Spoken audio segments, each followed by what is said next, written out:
ప్రార్థన చేసుకుందాం. మహోన్నతుడైన మా ప్రియ పరలోకపు తండ్రి, మీకు స్తుతి వందనాలు స్తోత్రాలు తెలియజేసుకుంటూ మీ పాదముల చెంతకొచ్చి విజ్ఞాపన చేసుకుంటూ ఉన్నామయ్యా. ఈ దినములు మాకు బహుమానంగా ఇచ్చినందుకు నీకు వందనాలు స్తుతులు స్తోత్రములు నాయన. సజీవుల లెక్కలో మమ్మల్ని అందరినీ లెక్కించిన విధానాన్ని బట్టి నీకు వందనాలు స్తుతులు స్తోత్రములు నాయన. అయ్యా, నీ బిడ్డలుగా ప్రభువా, ఇదిగో తండ్రి మేమందరము ఎదుట ఉన్నామయ్యా. నీకు వందనాలు స్తుతులు స్తోత్రం అయ్యా. మా అందరి బ్రతుకులలో తండ్రి మీరిచ్చిన సజీవ స్థితిని బట్టి నీకు వందనాలు. ఈ వేకువజామున ప్రార్థనలో నాయన మేమందరము పాల్గొనడానికి కృప అనుగ్రహిస్తా ఉన్నావు. నీకు వందనాలు స్తోత్రాలు ప్రభా. అయ్యా, మా ఏరియా సెంటర్స్ అన్నిటిలో ప్రభా నాయన ఇదిగో తండ్రి ఎక్కడెక్కడైతే ప్రభా మీ స్తుతి ఆరాధనలు జరుగుతూ ఉన్నాయో అయ్యా, ఎక్కడెక్కడ నీ నామం మహిమ పరచబడుతూ ఉందో నాయన, అన్నిటిని బట్టి నీకు స్తోత్రాలు నాయన ప్రభా. ఈ దినమున ప్రభా ఇక్కడ జరుగుతున్న ఈ ఆరాధన అంతటిని బట్టి నీకు వందనాలు. దయతో కృప చూపించండి ప్రభా. ఆది నుండి అంతం వరకు మీరు నడిపించుకోనండి. మీ నామం హిమార్థమై జరిగించుకోనండి నాయన. మీ దయలో మీ కృపలో తండ్రి మమ్మల్ని అందరినీ జ్ఞాపకం చేసుకోండి అయ్యా. ఇదిగో తండ్రి మేమందరము మీ బిడ్డలుగా మీ ఎదుట ఉన్నాం నాయన. సహాయం చేయండి, కనికరం చూపించండి, మాతో మాట్లాడండి, మీరు మహిమ పొందుకోనండి. సమస్త మహిమ మీకు కలుగునుగా కానీ ప్రార్థన చేసుకుంటూ ఉన్నాం. ఇంకా రావాల్సిన బిడ్డలను ప్రభా మీరు తోడ్కొని రండి అయ్యా. ఇదిగో తండ్రి నాయన ఇళ్లలో ఉండి అయ్యా ఇదిగో తండ్రి ఈ ప్రాంతంలో ఏకీభవిస్తున్న ఈ ఆరాధన అంతట్లో కూడా ఏకీభవిస్తున్న బిడ్డలతో కూడా మీరు ఉండండి. మీరే మహిమ పొందుకొనమని యేసయ్య పరిశుద్ధమైన నామం మిక్కిలి వినయంగా అడిగి వేడుకొని ప్రార్థన చేసుకుంటా ఉన్నాం మా తండ్రి. ఆమేన్, ఆమేన్, ఆమేన్. ఆరాధన చేసుకుందాం. తండ్రి యొక్కయు కుమారుని యొక్కయు పరిశుద్ధాత్మ యొక్కయు నామమున ఆమేన్. ప్రభువా మమ్మను కనికరింపుము, క్రీస్తు మమ్మను కనికరింపుము, ప్రభువా మమ్మను కనికరింపుము. అపోస్తలుల విశ్వాస ప్రమాణాన్ని మన విశ్వాసంగా దేవుని చెప్పుకుందా. భూమి ఆకాశములను సృజించిన సర్వశక్తి గల తండ్రి అయిన దేవుడిని నేను నమ్ముచున్నాను. ఆయన ఏక కుమారుడును మన ప్రభు అయిన యేసు క్రీస్తును నమ్ముచున్నాను. ఈయన పరిశుద్ధ ఆత్మ వలన గర్భమున ధరింపబడి కన్యైన మధ్యకు పుట్టి పొంతి పిలాతు అధికారం కింద శ్రమపడి శిలువ వేయబడి చనిపోయి సమాధి చేయబడిననియు అదృశ్య లోకంలోనికి దిగిననియు చనిపోయిన వారిలో నుండి మూడవ దినమున లేచి పరలోకమునకెక్కి సర్వశక్తి గల తండ్రి అయిన దేవుని కుడి చేతి వైపున కూర్చుండి ఉన్నాడని సజీవులకును మృతులకును తీర్పు చేటుకు అక్కడి నుండి వచ్చిననియు నమ్ముచున్నాను. పరిశుద్ధ ఆత్మను నమ్ముచున్నాను. పరిశుద్ధ క్రైస్తవ సంగమము, పరిశుద్ధుల సహవాసమును, పాప క్షమాపణయు, శరీర పునరుత్థానమును, నిత్య జీవమును ఉన్నవని నమ్ముచున్నాను. ఆమేన్, ఆమేన్, ఆమేన్. 25వ సంకీర్తన ఉత్తర ప్రత్యుత్తరాలుగా మనము చదువుకుందాం.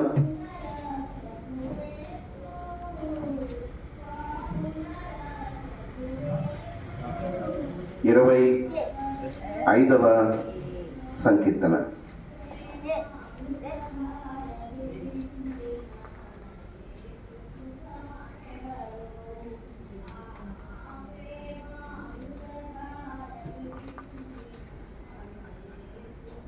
యెహోవా, నీ దిక్కులకు చూచి నా ఆత్మను ఎత్తుకొనుచున్నాను.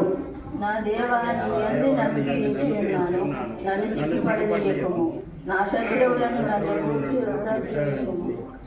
నీ కొరకు కనిపెట్టి వారిలో ఎవడును సిగ్గునందడు. హేతువు లేకుండానే ద్రోహము చేయువారు సిగ్గునందుదురు. యెహోవా, నీ మార్గములను నాకు తెలియజేయము. నీ త్రోవలను నాకు తేటపరచుము. నన్ను నీ సత్యమును అనుసరింపచేసి నాకు ఉపదేశము చేయుము. నీవే నా రక్షణకర్తవైన దేవుడవు. దినమెల్లా నీ కొరకు కనిపెట్టుచున్నాను. యెహోవా, నీ కరుణాతిశయములను జ్ఞాపకం చేసుకొనుము. నీ కృపాతిశయములను జ్ఞాపకం చేసుకొనుము. అవి పూర్వము నుండి ఉన్నవే కదా.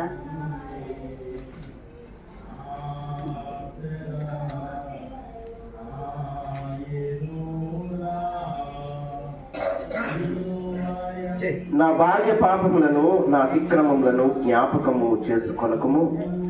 యెహోవా, నీ కృపను బట్టి నీ దయ చొప్పున నన్ను జ్ఞాపకములో ఉంచుకొనుము.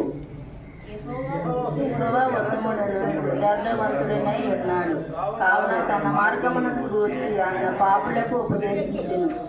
న్యాయ విధులను బట్టి ఆయన దీనులను నడిపించును, తన మార్గములను దీనులకు నేర్పును.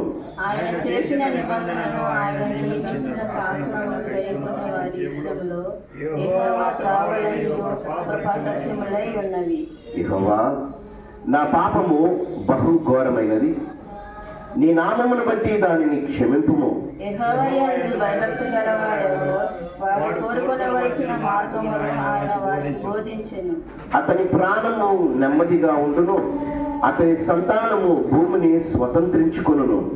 యెహోవా మార్గము ఆయన యందు భయభక్తి గలవారికి తెలిసే ఉన్నది, ఆయన తన నిబంధనను వారికి తెలియజేయును. నా కను దృష్టి ఎల్లప్పుడూ యెహోవా వైపునకే తిరిగి ఉన్నది, ఆయన నా పాదములను వలలో నుండి విడిపించును. నేను ఏకాకిని బాధపడేవాడును, నా వైపు తిరిగి నన్ను కరుణింపుము. నా హృదయ వేదనలు అతి విస్తారములు, ఇక్కట్టుల నుండి నన్ను విడిపింపుము. నా బాధలు నా వేదనను కనుగొనుము, నా పాపములన్నిటినీ క్షమింపుము. నా శత్రువులను చూడుము, వారు అనేకులు, క్రూర ద్వేషముతో వారు నన్ను ద్వేషించుచున్నారు. నేను నీ శరణ చూసి ఉన్నాను, నన్ను శిక్షపడనీయకు. నా ప్రాణమును కాపాడము, నన్ను రక్షింపుము. నీ కొరకు నేను కనిపెట్టుచున్నాను, యథార్థతయు నిర్దోషత్వమును నన్ను సంరక్షించునుగాక. దేవా, వారి బాధలన్నిటిలో నుండి ఇశ్రాయేలులను విమోచింపుము. తండ్రికి కుమారునికి పరిశుద్ధాత్మకు ఆదియందు ఎప్పుడు నెల్లప్పుడు యుగాయుగములందు ఉండునట్లు మహిమా కలుగును గాక.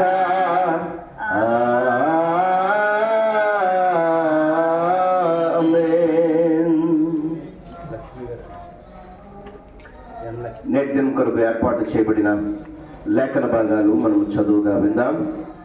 కొరింథీయులకు రాసిన 2వ పత్రిక 5వ అధ్యాయము 16వ వచనం నుండి 21వ వచనం వరకు అపోస్తలుడైన పౌలు గారు కొరింథీయులకు రాసిన 2వ పత్రిక 5వ అధ్యాయము 16వ వచనం నుండి 21వ వచనం వరకు లక్ష్మి గారు చదివి వినిపిస్తారు. 2 కొరింథీయుల పత్రిక 5వ అధ్యాయము 16 నుంచి.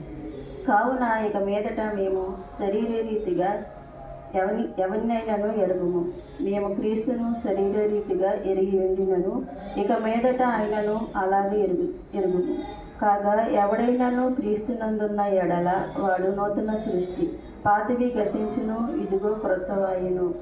సమస్తమును దేవుని వలనైనవి. ఆయన మనలను క్రీస్తు ద్వారా తనతో సమాధానపరుచుకొని ఆ సమాధానపరిచి పరిచర్యను మాకు అనుగ్రహించెను. అదేమనగా దేవుడు వారి అపరాధములను వారి మీద మోపక క్రీస్తునందు లోకమును తనతో సమాధానపరుచుకొనుచు ఆ సమాధాన వాక్యమును మాకు అప్పగించెను. కావున దేవుడు మా ద్వారా వేడుకొనినట్టు మేము క్రీస్తుకు రాయబారులమై దేవునితో సమాధానపరచుడని క్రీస్తు పక్షముగా మిమ్మును బ్రతిమాలుకొనుచున్నాము. ఎందుకనగా మనం ఆయన యందు దేవుని నీతి అగునట్లు పాపం ఎరిగిని ఆయనను మన కోసము పాపముగా చేసిను. దేవుడి వాక్యం దీవించును గాక. ఆమేన్. ఆంధ్ర క్రైస్తవ కీర్తన పుస్తకంలో నుండి 671వ పాట. జీవమయున్న యేసు, జగతికి వెలుగు యేసు, జనానికి రక్షణ యేసు, జయ జీవిత రహస్యం యేసు. ఈ పాట పాడుతూ దేవుణ్ణి మహిమపరుచుకున్నాం. 671వ పాట. జీవమయున్న యేసు, జగతికి వెలుగు యేసు, జీవమయున్న యేసు, జగతికి వెలుగు యేసు, జనానికి రక్షణ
జ్యోతిగా యేసు, వెలలేని ప్రేమతో యేసు, వెలిగించుక జ్యోతిగా యేసు. మార్గం మార్గం సత్యం సత్యం జీవం జీవం మహనీయ దైవం యేసే, మహనీయ దైవం యేసే.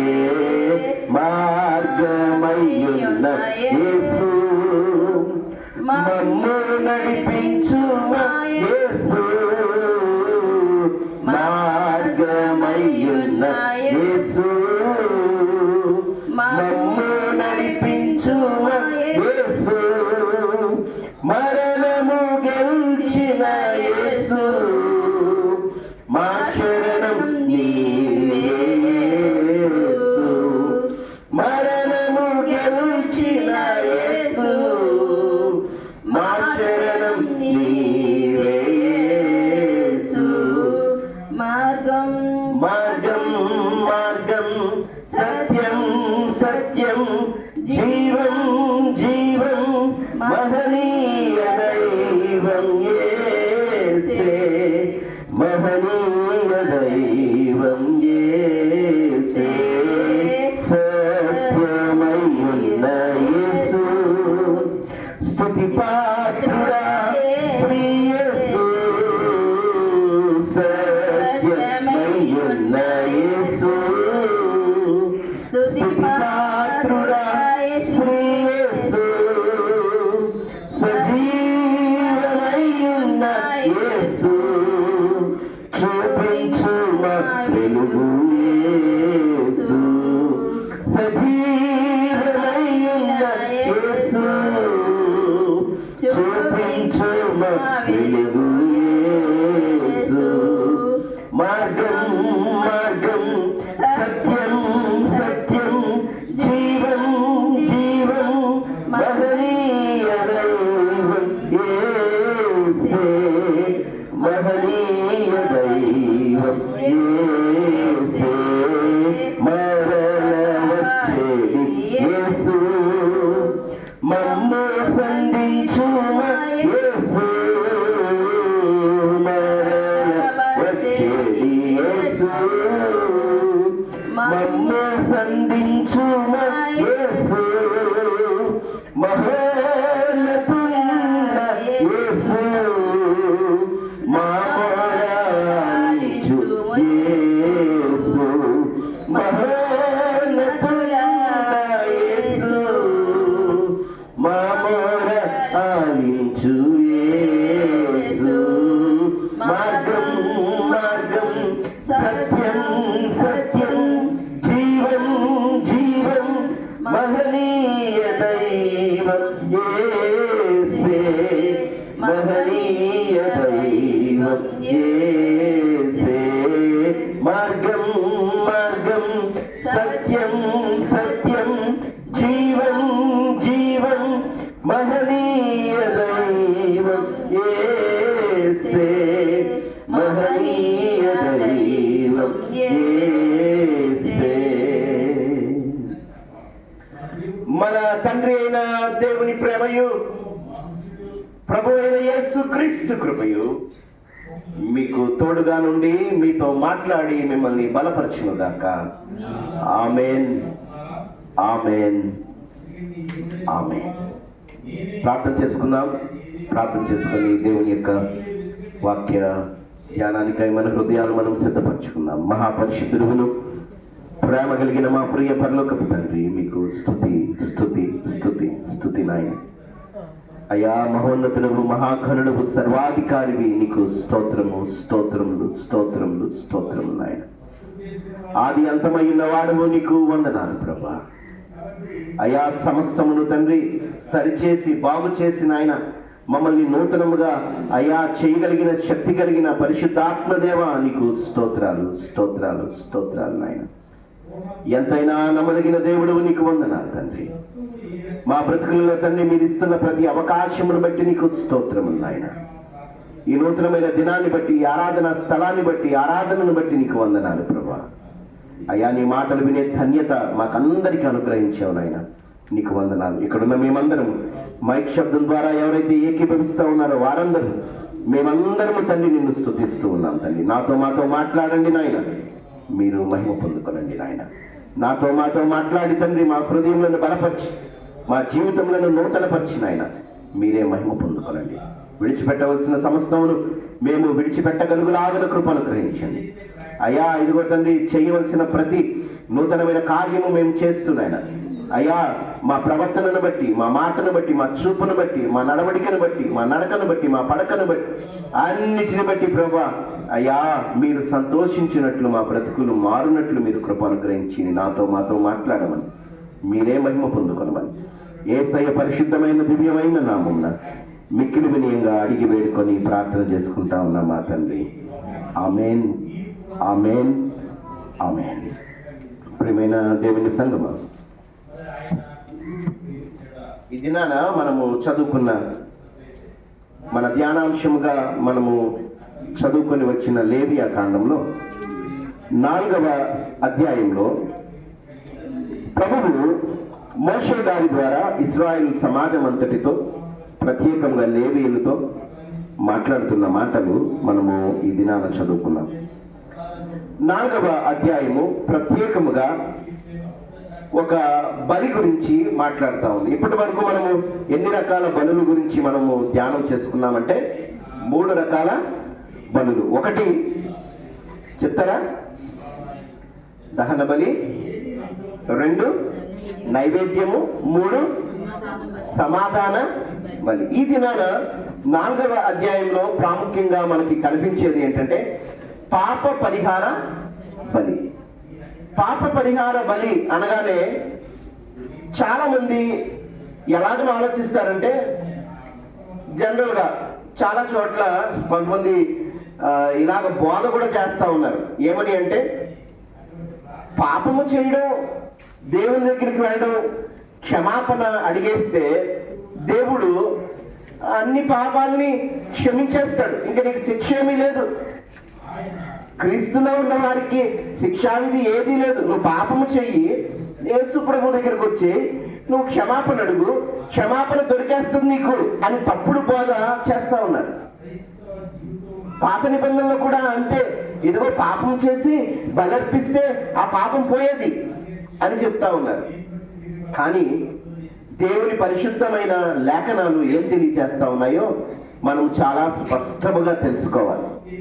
ఎవరో ఏదో చెప్తా ఉన్నారు, ఎవరో ఏదో బోధిస్తా ఉన్నారు, ఇలాగ చేస్తే మనకి పాపం పోతుంది, అబ్బా ఎంత సింపుల్ గా మన పాపం పోతా ఉందో అని అడ్జస్ట్ అయిపోయి ధర్మశాస్త్రములో లేదా దేవుని వాక్యములో ఏమి నిక్షిప్తమై ఉన్నది, ఏమి రాయబడి ఉంది సంపూర్తిగా తెలుసుకోకుండా మన విశ్వాస జీవితాన్ని మనం ఒక్కొక్కసారి కలుషితం చేసేసుకుంటూ ఉన్నాం. దేవుని వాక్యం ఏం తెలియజేస్తా ఉందో ఈ లేవియా కాండంలో 4వ అధ్యాయంలో పాపము చేసి ఎవరు పాప పరిహారార్థ బలి ఇవ్వచ్చో రాయబడి ఉంది. 4వ అధ్యాయము మనము 2వ వచనానికి వస్తే అక్కడ రాయబడిన మాట చదువుతారా? నీవు ఇశ్రాయేలుతో ఇట్లనము, యెహోవా ఆజ్ఞలన్నిటిలో దేని విషయమునైనను ఎవరైనను పొరపాటున చేయరాని కార్యములు చేసి పాపి అయిన ఎడల అని అక్కడ రాయబడింది. అక్కడ ఏమని రాయబడింది? ఆ పదాన్ని మనం జాగ్రత్తగా గమనిస్తే ఏమని రాయబడింది అక్కడ? ఎవరైనా చేయరాని కార్యము పొరపాటున, లేకపోతే తెలుసా? చక్కగా రాయబడింది పదం. ఏమని? పొరపాటున చేయరాని కార్యము చేసి. తెలిసి కాదు. ఎవరు బలర్పించవచ్చో తెలుసా? పొరపాటున ఎవరైనా, పొరపాటున అనే ఆ పదానికి మనం ఎలాగా అర్థం చేసుకోవచ్చు ఏమండి? ఎవరో చక్కగా ఏదైనా ఒక మంచి వస్తువుని అలాగా వారి ఇంటి దగ్గర పక్కన పెట్టారు, మనం నడుచుకుంటూ వెళ్తా ఉన్నాం. పొరపాటున చూడక తెలియక దాన్ని తొక్కేసాం, పాడైపోయింది, తిరిగిపోయింది. ఏం జరిగింది అక్కడ? పొరపాటు. అలా కాకుండా ఒక మంచి వస్తువు అక్కడ ఉండి, అబ్బా నా దగ్గర ఈ వస్తువు లేదు, ఈ దగ్గర ఈ వస్తువు ఉంది కాబట్టి నా దగ్గర లేని వస్తువు వీళ్ళ దగ్గర కూడా ఉండకూడదని కావలసి వెళ్ళి తొక్కేమనుకోండి, దాన్ని ఏమంటారు? పొరపాటు అంటారా? ఏమంటారు దాన్ని? తప్పు, తెలిసి చేసింది. పాపం అన్నది లేదా ఆజ్ఞను మీరడం అన్నది నువ్వు తెలియక చేస్తే నీకు క్షమాపణ ఉంది. బైబిల్ వాక్యం అదే చెప్తా ఉంది. బైబిల్ చాలా స్పష్టంగా చెప్తా ఉంది. నువ్వు తెలియక చేస్తే దానికి క్షమాపణ ఉంది. నువ్వు తెలిసి చేసినా దానికి కూడా క్షమాపణ ఉంది. కానీ ఆ క్షమాపణ నువ్వు తెలిసి పాపము చేసిన స్థితిలో ఉంటే నువ్వు దేవుడిని వేడుకుంటే అక్కడ కూడా నీకు క్షమాపణ ఉంది, దేవుని కృప ఉంది. కానీ నీకు ఒక శిక్ష కూడా ఉంటుంది, జాగ్రత్త. తెలిసి పాపం చేస్తే దేవుడు క్షమించేసాడు అనుకోండి, ఆయన పరిశుద్ధుడు కాదు. అర్థమవుతుంది కదా? తెలిసి పాపము చేసిన వాడికి శిక్ష లేకుండా దేవుడు నావాడు కదా, నన్ను ఆరాధిస్తా ఉన్నాడు కదా, నన్ను పూజిస్తా ఉన్నాడు కదా, తన జీవితాన్ని నాకు అంకితం చేస్తానన్నాడు కదా, పోన్లే క్షమించేద్దాం అనుకోడు దేవుడు. ఎందుకో తెలుసా? నీ దేవుడు పరిశుద్ధుడు, న్యాయవంతుడు. దావీదు జీవితకాలం అంతా చూసుకుంటే ఒకే ఒక్క పాపం చేశాడట. ఎన్ని పాపాలు? ఒకే ఒక్క పాపం. దేవుడు దావీదు గురించి సాక్ష్యం ఇస్తా ఉన్నాడు. నా బిడ్డను చూసారా? నా బిడ్డ తన జీవితకాలం అంతటిలో ఊరియా భార్య ఆ ఒక్క వ్యక్తి విషయంలో తప్ప మరి ఏ విషయంలోనూ పాపము చేయలేదు అని దేవుడు డిక్లేర్ చేసినా సరే ఒక్క పాపమే కదా అని విడిచిపెట్టలేదు. ఎందుకో తెలుసా? దావీదు తెలిసి చేసిన పాపం అది. తెలిసి చేశాడా, తెలియక చేశాడా? ఆ పాపము తెలిసి చేశాడు దావీదు. ఆ ఒక్క పాపమే కదా అని దేవుడు విడిచిపెట్టలేదు, దావీదుని శిక్షించాడు, కఠినంగా శిక్షించాడు. తండ్రి ఎవరినైతే ప్రేమిస్తాడు, తండ్రి ఎవరు బాగైతే కోరుకుంటాడు, తండ్రి ఎవరైతే ఈ బిడ్డ ఫలించాలి, ఆశీర్వదింపబడాలి, ఈ బిడ్డ ఎట్టి పరిస్థితుల్లో పాడైపోకూడదు అనుకుంటాడో ఆ తండ్రి, లౌకికమైన తండ్రి గురించి చెప్తా ఉన్నాను, ఖచ్చితంగా ఆ బిడ్డ తప్పు చేసినప్పుడు పోన్లే నా కొడుకే కదా, నా కూతురే కదా అని విడిచిపెట్టేది. ఏం చేస్తాడు? సరి చేస్తాడు. ఏం చేస్తాడు? దండిస్తాడు. అవసరమైతే కోపాన్ని చూపిస్తాడు, అవసరమైతే కొడతాడు, తిడతాడు. కానీ ఆ కొట్టడం వెనకాల, తిట్టడం వెనకాల, శిక్షించడం వెనకాల ఏమి దాగి ఉందంటే ప్రేమ దాగి ఉంది. నా కొడుకు కానీ నా కూతురు కానీ పాడైపోకూడదు, నశించిపోకూడదన్న కోరిక దాగి ఉందని మనం గుర్తించాలి. దేవాది దేవుని యొక్క హృదయము ఎలాగనే ఉంటుందంటే నా బిడ్డ ఏ పరిస్థితులను నాశనం అయిపోకూడదు, తెలిసి పాపం చేసిన స్థితిలో ఉండి శిక్షింపబడకూడదు అని దేవుని యొక్క ఆలోచన. ప్రసంగి గ్రంథంలో 3వ అధ్యాయంలో 33వ వచనం చూస్తే చూడండి, అక్కడ ప్రభువు యొక్క హృదయము అక్కడ మనకి కనబడుతుంది. ప్రసంగి గ్రంథము 3వ అధ్యాయము 33వ వచనాన్ని చదువుతారా? ఏమని రాయబడి ఉంది అక్కడ? ప్రసంగి గ్రంథం కాదండి, విలాప వాక్యములు 3వ అధ్యాయము 33వ వచనం. ఇర్మియా గారు రాసిన విలాప వాక్యములు 3వ అధ్యాయము 33వ వచనం చదవండి. హృదయపూర్వకముగా ఆయన నరులకు విచారమునైనను బాధనైనను కలుగు చేయడు. మళ్ళా చదువు తల్లి ఒకసారి. హృదయపూర్వకముగా ఆయన నరులకు విచారమునైనను బాధనైనను కలుగ చేయడు. నిన్ను నన్ను శిక్షించేటప్పుడు దేవుడంట ఆయన సంతోషిస్తూ చేయడట, బాధతో చేస్తాడట, తప్పక చేస్తాడంట. ఎందుకో తెలుసా? నువ్వు చేసిన, తెలిసి చేసిన పాపమును బట్టి నిన్ను శిక్షించకపోతే నువ్వు నాశనానికి వెళ్ళిపోతావు, పరలోక రాజ్య భాగ్యము నీకు దొరకదు. కానీ దేవుడు ఏమంటున్నాడంటే అలాంటి పరిస్థితే వస్తే నేను దాన్ని హృదయపూర్వకంగా ఆనందంగా చేయనయ్యా, నేను ఎంతో దుఃఖిస్తా ఉంటాను, నాలో నేను ఎంతో బాధపడి ఆ పని తప్పక చేయాల్సి వస్తుంది అంటాడు దేవుడు. ప్రియమైన దేవుని సంగమా, నిర్గమకాండములో 21వ అధ్యాయానికి వెళ్తే అక్కడ 12వ వచనంలో అక్కడ మనము చదువుతాం. నిర్గమకాండము 21వ అధ్యాయంలో 12వ వచనం నుంచి కొన్ని వచనాలు, 2 వచనాలు మనం చూస్తే అక్కడ స్పష్టముగా దేవుడు ఈ రెండిటికి వ్యత్యాసము, అంటే తెలిసి చేసిన పాపానికి తెలియక చేసిన పొరపాట్లకు దేవుడు వ్యత్యాసాన్ని చూపిస్తా ఉన్నాడు. చూడండి, పాత నిబంధన గ్రంథంలోనే దేవుడు ఆ వ్యత్యాసాన్ని వ్రాయించాడు. 12వ వచనాన్ని నేను చదువుతా ఉన్నాను. నరుని చావగొట్టిన వానికి నిశ్చయముగా మరణ శిక్ష విధింపబడింది. అయితే వాడు చంపవలని పొంచి ఉండకయే దైవికముగా వాని చేత ఆ హత్య జరిగిన ఎడల వాడు పారిపోగల ఒక స్థలమును నీకు నిర్ణయించగలను. అయితే ఒకడు తన పొరుగువాని మీద దౌర్జన్యముగా వచ్చి కపటముగా చంపలేచిన ఎడల వాడు నా బలిపీఠమును ఆశ్రయించినను వాని లాగివేసి చంపవలేను. చూడండి, తెలిసి తెలియక రెండిట్ల గురించి ప్రభు మాట్లాడుతూ ఉన్నాడు. మనము బండి మీద వెళ్తా ఉన్నాం, లేదా ఏ కార్లోనో వెళ్తా ఉన్నాం, ఏదో అనుకోకుండా ఒక యాక్సిడెంట్ అంటాం. ఏమంటాం? యాక్సిడెంట్ అంటాం కదండి. తెలిసి చేసేదాన్ని ఇన్సిడెంట్ అంటాం, తెలియక జరిగిన దానిని, అనుకోకుండా జరిగిన దాన్ని యాక్సిడెంట్ అంటాం. ఇప్పుడు యాక్సిడెంట్ చేసిన వాడికి ఒకవేళ శిక్ష పడుతుంది, కానీ మరణ శిక్ష వేస్తారా జడ్జి గారు? వేస్తారండి? వేయరు. ఎందుకు వేయరు? ఇది కావాలని చేయలేదు కాబట్టి, ఇదిగో అయినా సరే మీ వల్ల డ్యామేజ్ జరిగింది కాబట్టి ఇదిగో ఇంత నష్టపరిహారం ఇచ్చుకోండి, ఆ కుటుంబాన్ని ఆదుకోండి అని ఒక న్యాయపు తీర్పు తీరుస్తాడు. అలా కాకుండా ఇదిగో కావాలని కత్తితో పొడి చేసిన వాడికి అదే శిక్ష వేస్తాడా జడ్జి గారు? వేయరు. ఏమేస్తారు శిక్ష? ఇదిగో నువ్వు కావాలని పొంచి ఉండి ఈ హత్య చేసావు కాబట్టి ఇదిగో నీకు మరణ శిక్ష, లేదా ఇదిగో నీకు యావజ్జీవ కారాగార శిక్ష అని అక్కడ తీర్పు తీరుస్తాడు. రెండిటికి వ్యత్యాసం ఏంటి? 2 విషయాల్లో కూడా అవతలి వ్యక్తులు చనిపోయారు, కానీ ఒకటి తెలియక పొరపాటున జరిగింది, 2 కావలసి హత్య చేసింది. దాని యొక్క శిక్షా విధి వేరువేరుగా ఉంటుంది. దేవుడు కూడా అదే మాట చెప్తా ఉన్నాడు. మీరు తెలిసి పాపము చేసే స్థితిలో ఉంటే మిమ్మల్ని శిక్షిస్తానంటాడు దేవుడు.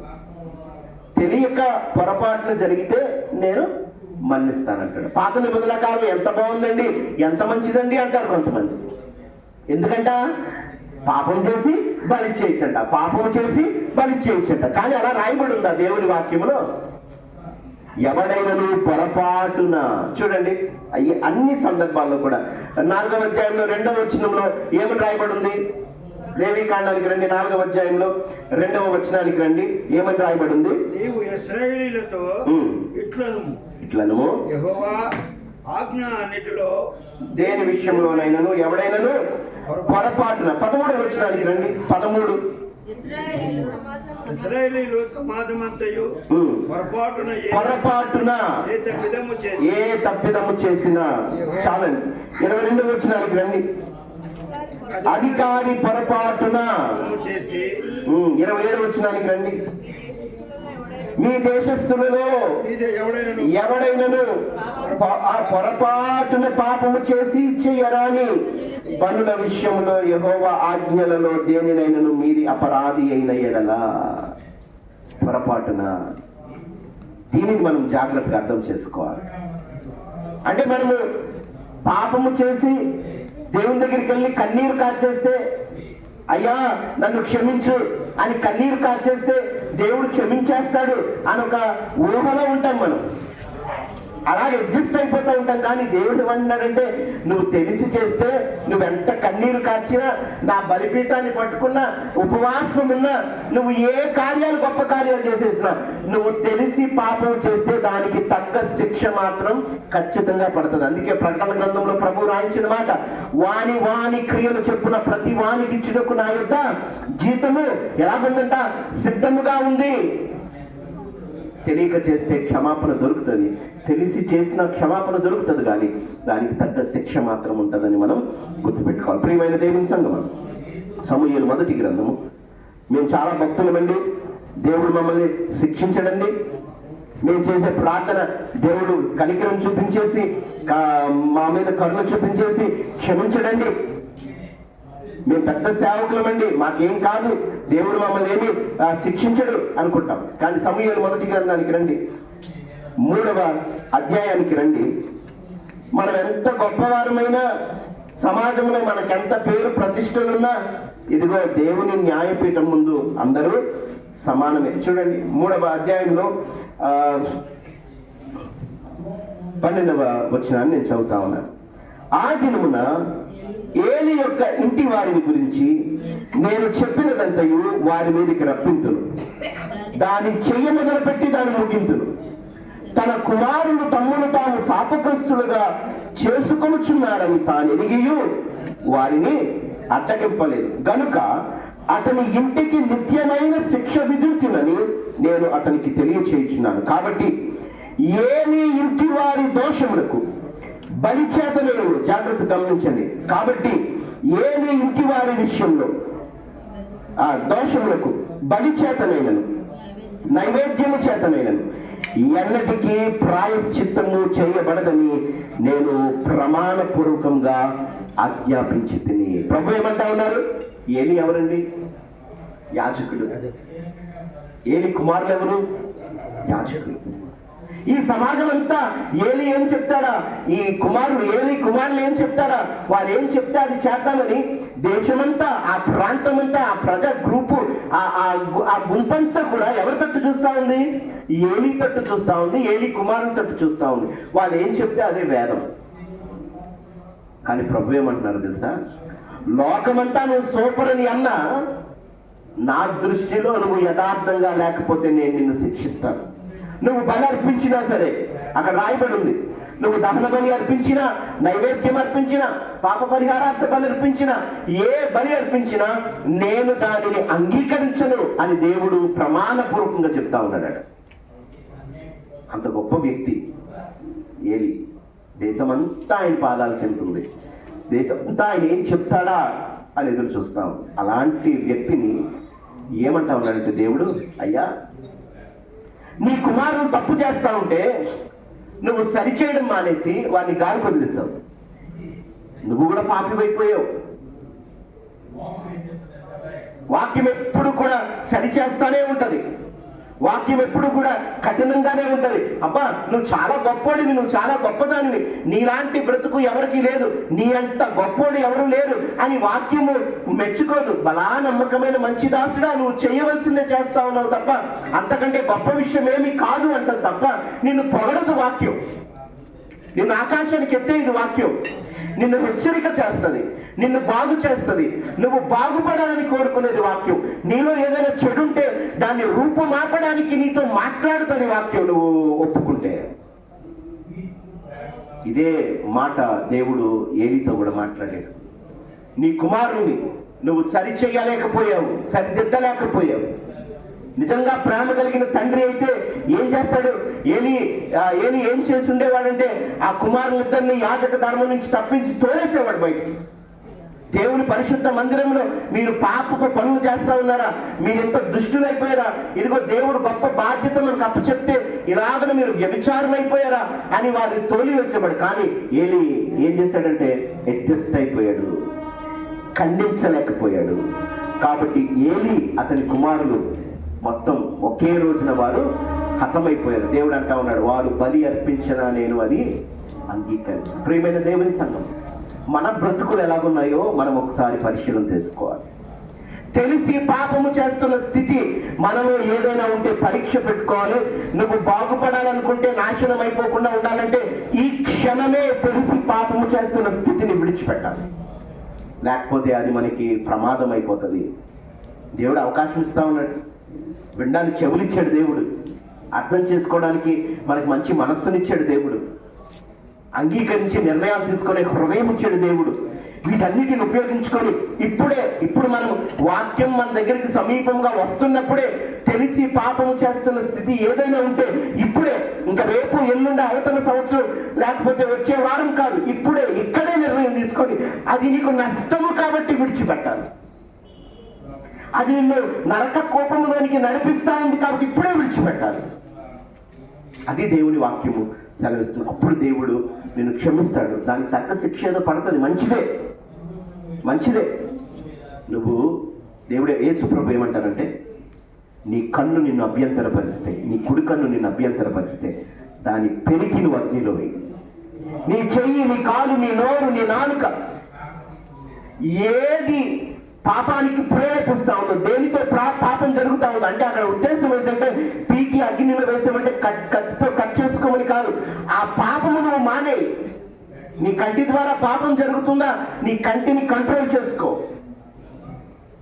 ఏ పాపం అయితే రాజ్యం వెళ్తా ఉందో తెలిసి నువ్వు చేస్తా ఉన్నావో, నువ్వు ఆ అలవాటును పెరికి వేసుకో, తీసి అగ్గిలో వేసే.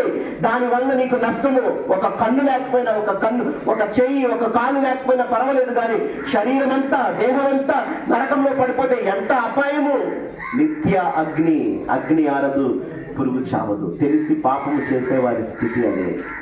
ప్రియమైన దేవుని సంగమా, హెబ్రీయులకు రాసిన పత్రికలో 6వ అధ్యాయంలో ప్రభువు స్పష్టంగా వ్రాయించిన మాట మనము జాగ్రత్తగా గమనించాలి. హెబ్రీయులకు రాసిన పత్రిక 6వ అధ్యాయంలో 1వ వచనం నుంచి చదివితే నెమ్మదిగా మనకు అది అర్థమవుతుంది. ప్రభువు తన ఉద్దేశాన్ని మరలా ఈ పరిశుద్ధ గ్రంథంలో తెలియచేస్తున్న విధానాన్ని మనం ఒక్కసారి గమనించాలి. కాబట్టి నిర్జీవ క్రియలను విడిచి మారు మనసు పొందుటయు, దేవుని యందలి విశ్వాసమును, బాప్తిస్మమును కూర్చిన బోధయు, హస్త నిక్షేపములను, మృతుల పునరుత్థానమును, నిత్యమైన తీర్పును అను పునాది మరలా వేయక, క్రీస్తుని కూర్చిన మూలోపదేశము మాని. ఏమంటా ఉన్నాడు పౌలు గారు? క్రీస్తును కూర్చిన మూలోపదేశము మానేయండి. ఇంకా మానేసి ఏం చేయాలంట? సంపూర్ణులకు సాగిపోదాము. క్రీస్తుని కూర్చిన మూలోపదేశం ఏంటి? ఎవరైనా కొత్తగా యేసు ప్రభువుని అంగీకరిస్తా ఉంటే వారికి మొట్టమొదట చెప్పబడే సువార్త ఏంటి అంటే, యేసు ప్రభువు నీ కొరకు మరణించాడు. యేసు ప్రభువు నీ పాపములు క్షమించడానికి ఇదిగో శిలువ మీద పవిత్రమైన రక్తాన్ని కార్చాడు. యేసు ప్రభువు నీ దేవునిగా, నీ రక్షకునిగా నీ హృదయంలోనికి నువ్వు అంగీకరిస్తే, ఇదిగో నీ గతకాలపు పాపములన్నీ, నీ పాత జీవితం అంతా, రోత జీవితం అంతా ఏ మాత్రము ఇదిగో ఏ కండిషన్ లేకుండా అన్కండిషనల్ గా యేసు ప్రభువు నిన్ను క్షమిస్తాడు. తెలియక నువ్వు చేసిన తప్పులన్నీ యేసు ప్రభు క్షమిస్తాడు. ఇక నువ్వు యేసు ప్రభు బిడ్డగా మారిపోతే నీ బ్రతుకు నూతనమవుతుంది. పాత జీవితంతో నీకు సంబంధం లేదు, పాపముతో నీకు సంబంధం లేదు. పాపము విషయమై నువ్వు మరణించావు. ఇది మూలపాఠం. నువ్వు అలాగను జీవిస్తే పరలోక రాజ్యం చేరుతావు. ఇది మూలపాఠం. పౌలు గారు ఏమంటున్నాడు తెలుసా? పరిశుద్ధాత్మ ద్వారా పౌలు గారు ఏం రాయించారంటే, ఆయన ద్వారా ఏం రాయించారంటే, ఈ మూలపాఠం ఇంకెంతకాలం నేర్చుకుంటారు మీరు అంటే దాని అర్థం ఏంటంటే, ప్రభువా నేను పాపం చేశాను, నేను పాపిని, నన్ను మన్నించు అని ఎన్నిసార్లు వేడుకుంటావు నువ్వు? అంటే ఎలాగైపోయిందంటే, మూలపాఠం అంటే ఆ బేసిక్స్ లోనే ఉండిపోయాం మనం. పాపం చేయడం, క్షమాపణ అడగడం, పాపం చేయడం, క్షమాపణ అడగడం. ఎంతకాలం ఇలా చేస్తామని అడుగుతా ఉన్నాడు. ఆ మూలపాఠం మానేసి మీరు ఏం చేయాలంట? సంపూర్ణత వైపు నడవాలంట. సంపూర్ణత అంటే ఏంటి? సంపూర్ణత. ఇప్పుడు ఏబిసిడీలే నేర్చుకుందామా? ఇంకా పై క్లాసులకు వెళ్ళొద్దా? లేదండి, ఈ టీచర్ గారు, ఈ మాస్టర్ గారు నన్ను చాలా బాగా చూసుకుంటున్నారు, నేను ఎల్కేజీలోనే ఉండిపోతానని పిల్లోడు ఆ పిల్ల అన్నదనుకోండి, తల్లిదండ్రులు ఏమంటారు? నువ్వు ఇక్కడే ఉంటే పై చదువులు ఎప్పుడు చదువుతావు? నువ్వు ఎలా బాగుపడతావు? నువ్వు ఎల్కేజీలోనే జీవితకాలం అంతా ఉండిపోతే ఎలా బాగుపడతావు? నీ భవిష్యత్ ఏంటి అడుగుతారా? అడగరా? అది మూలపాఠం. ఏబిసిడీలు మూలపాఠం. యేసు ప్రభు నిన్ను క్షమించాడు, యేసు ప్రభు నీ బ్రతుకుని కడిగాడు, యేసు ప్రభు నిన్ను నూతనపరిచాడు. ఇంకా అయిపోయిన కట్టుబడి. ఇంకా మరలా ప్రభువా నా పాపమును క్షమించు. తెలియక చేస్తే ఆ ప్రార్థన మరలా నువ్వు చేయొచ్చు, కానీ తెలిసి నువ్వు పాపం చెయ్యకూడదు, చేసి ఈ ప్రార్థన మరలా చేయకూడదని పౌలు హెచ్చరిక చేస్తా ఉన్నారు. ఆ మూలపాఠాన్ని వదిలేయండి, సంపూర్ణకు మీరు సాగిపోండి. పరలోకపు విషయాలపైన మీరు దృష్టి పెట్టండి. ఇదిగో పైనున్న వాటి మీదే మీ దృష్టి ఉంచండి అని పౌలు హెచ్చరిక చేస్తా ఉన్నాడు. ప్రియమైన దేవుని సంగమా, ఆ మూలపాఠము ఇంకా బేసిక్స్ లోనే మీరు ఉండిపోతూ ఎదగండి ఆధ్యాత్మికంగా అని పౌలు హెచ్చరిక చేస్తా ఉన్నాడు. కొరింథీయులకు రాసిన 2వ పత్రికలో 5వ అధ్యాయంలో అపోస్తలుడైన పౌలు ఇదే విషయాన్ని మనకి మరలా జ్ఞాపకం చేస్తా ఉన్నాడు. 2వ కొరింథీయులు 5వ అధ్యాయము 20వ వచనానికి వస్తే అక్కడ రాయబడిన మాట, కావున చూడండి దేవునికి ఎంత ప్రేమ చూడండి, యేసు ప్రభువుకి ఎంత వాత్సల్యము, ఎంత ప్రేమ గమనించండి. అయ్యా మీరు పాడైపోవద్దు, అయ్యా మీరు నాశనం అయిపోవద్దు, మీరు బాగుపడాలి, ఇదిగో మీరు అభివృద్ధి చెందాలి, మీ జీవితాలు బాగుండాలి, మీరు సమాధానంగా బ్రతకాలి, పాప భీతి మీలో ఉండకూడదు, ఆ మరణము, ఆ పాపం వల్ల వచ్చే జీవితము మరణము నేను కొట్టివేశాను కదా అని ప్రభువు వేడుకుంటా ఉన్నాడట. ఎవరి ద్వారా? తన బిడ్డల ద్వారా. ఎలాగో వేడుకుంటా ఉన్నాడు?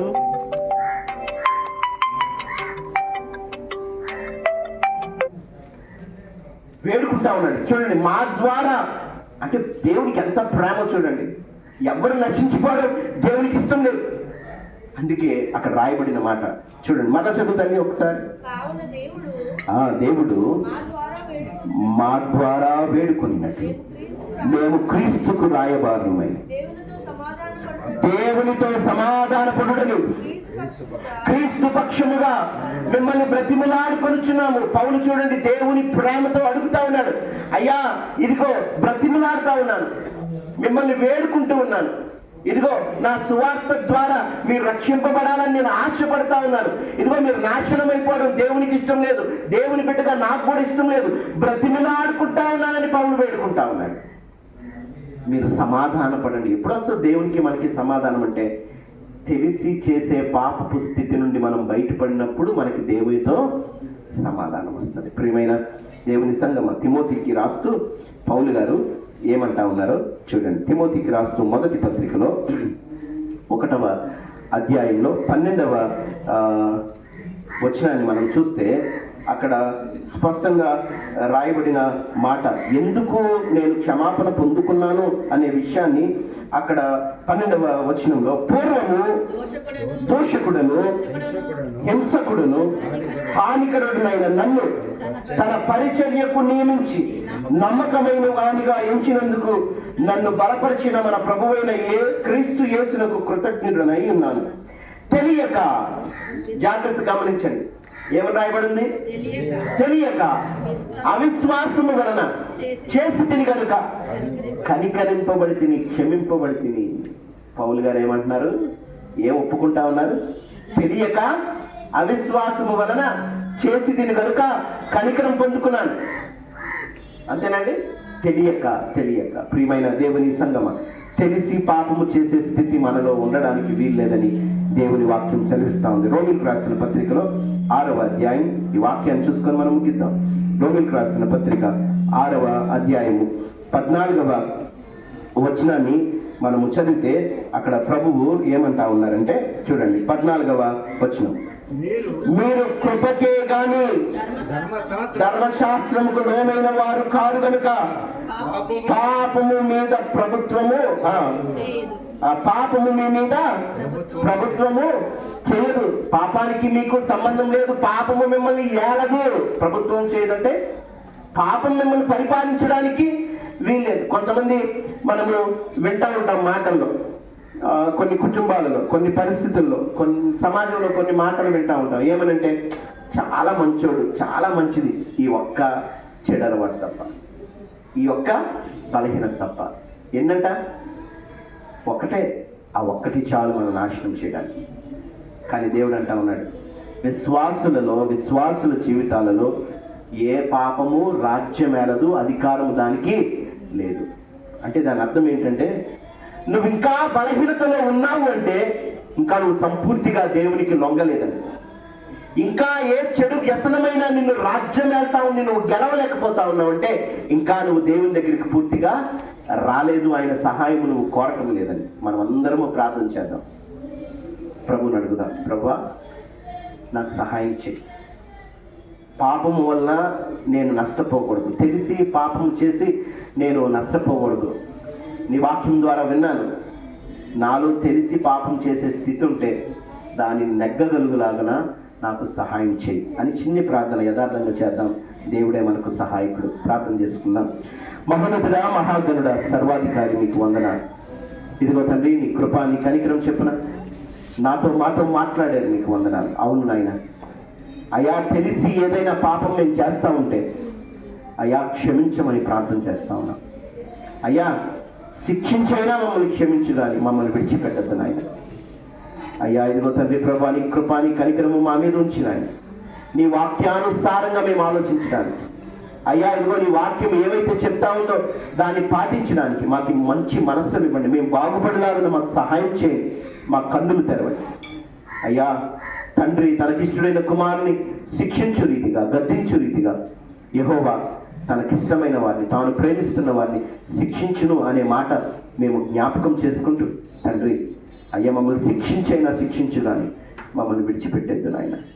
అయ్యా, మేము తెలిసి చేస్తున్న పాపాలు ఏమన్నా ఉంటాయి, దానిని మేము విడిచిపెట్టి అయ్యా సంపూర్ణత వైపు మేము నడవడానికి కృప అనుగ్రహించమని, మీరే మహిమ పొందుకోమని ఈ వాక్యము తండ్రి మా హృదయంలో ఫలించినాయి. మేము బాగుపడులాగిన కృప అనుగ్రహించమని యేసయ్య పరిశుద్ధమైన దివ్యమైన నామమున మిక్కిలి వినయంగా అడిగి వేడుకొని ప్రార్థన చేసుకుంటా ఉన్నాం మా తండ్రి. ఆమేన్, ఆమేన్, ఆమేన్.